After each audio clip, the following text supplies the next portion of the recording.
Hi, this is Zach from Zach's Traders Cafe with a look at the major markets on Monday, the 9th of May. Starting off with the FTSE 100, and you can see that there's been a bounce roughly in the support or the expected support area. A good hammer candle as well for Friday's session, low 60.54, that compared to 60.36, the low in March, which was a suggested place for the market to bounce.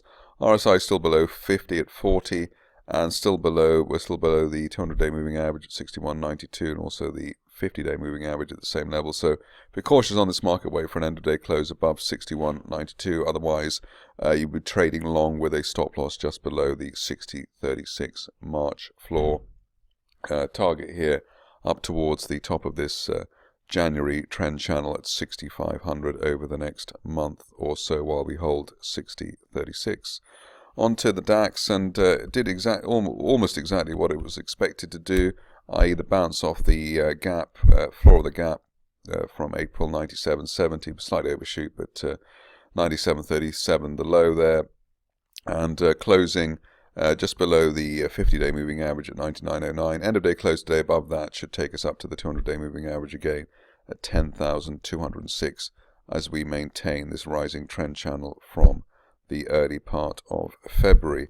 Onto the Dow rather, and here we've got a similar sort of configuration, rising trend channel from the beginning of the year, bouncing towards the 50-day moving average at 17,544, likely support anyway at the bottom of the channel at 17,500, so still in a sort of buying the dip mode. End of day close above the 10-day moving average at 17,830 should be enough to take this market on its journey up towards 18,500 plus over the rest of May. Looking on to the S&P, and here you can see bouncing off the 50-day moving average 2045. That's the floor of this rising February price channel, and really back above the 10-day moving average at 2071 early this week should take it up towards a 2150 or even 2200 target. At this stage, only back below the 200-day moving average at 2012. On an end-of-day close basis would even begin to suggest that we're looking at a negative scenario here. Onto the Nasdaq, which has been the weak link for the US indices. Here we've still got the aftermath of this rising wedge breakdown and a couple of gaps to the downside. Support coming in just above the 42.32 March support, so a similar sort of situation to the FTSE 100. Could be a run up towards the 200-day line, the 50-day moving average 44.114 over the next few days, but only really back above those two features would suggest that this market's back in the business on the long side.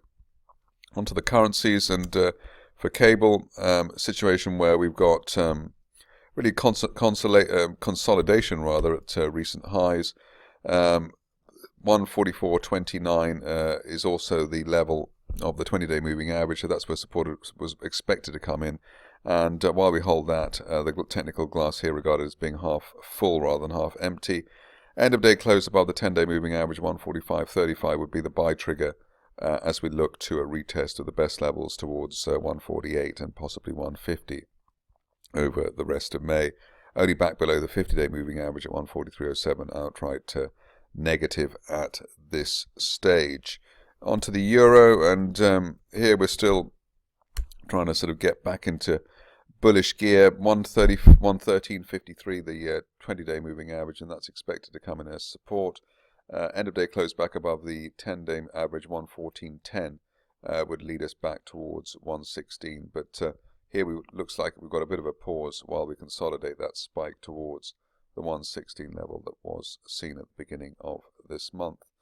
Dollar yen, the big one as far as near-term traders are concerned. This is where the movement's been over recent days. Getting blocked around the 107.20, 107.50 zone, but we'd really want to see an end-of-day close above the 10-day moving average at 107.93 to really be confident this market is putting in a lasting floor.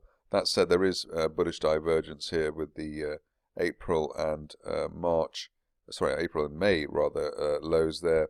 As far as the price action is concerned, lower low for May, not matched by a lower RSI trace, so that was there even from the 106 level, so that does suggest that there is some bottom fishing opportunities here in this market. Finishing off with gold, and we're sort of hanging around the higher levels here still, 12 The old peak here, 1284 from March, still holding at the moment. 10-day moving average as well, also at 1275, and that's supporting the share price as we consolidate that move up from the end of April. Still looking for a $1,350 target on any break back above $1,300 over the course of this week. That's it from me. More updates at the same time tomorrow.